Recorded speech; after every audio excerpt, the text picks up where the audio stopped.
ይሄንን ጋዜጠኛ እግዚአብሔር እባብን የልቡን አይቶ እግር ነሳው ብላችሁ ስትተርቱበት የነበራችሁ ሰዎች አሁንስ የት ናችሁ? ይሄ ጋዜጠኛ በተቻለው መጠን ይሄንን ጋዜጠኛ ለማጋለጥ ሲሞክርና ሲጥር ነበረ።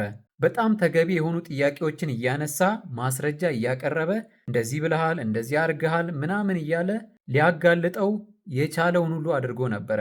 ነገር ግን ከተመልካቹ ያገኘው መልስ ምን ነበረ?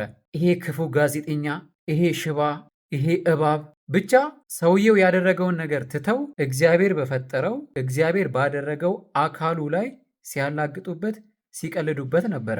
በዛ ወቅት በተቻለኝ መጠን ምንም ነገር እርግጠኛ ሳልሆን ቪዲዮ አልሰራም ብዬ በሁለቱም ላይ ምንም አይነት ቪዲዮ አልሰራውም ነበረ።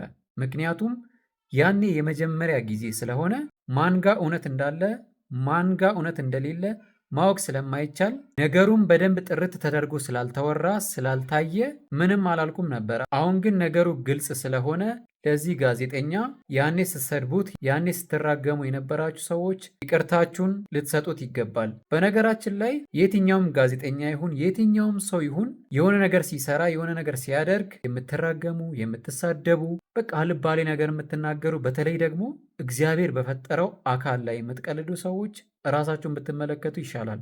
ቢያንስ ከቻላችሁ በመረጃ በማስረጃ እዚህ ጋር እኮ እንደዚህ ሆኖ ነበር፣ እዛ ጋር እኮ እንደዚህ ሆኖ ነበር ብላችሁ መነጋገር መከራከር ስትችሉ ሌላ ነገር ውስጥ ባገቡ ጥሩ ነው።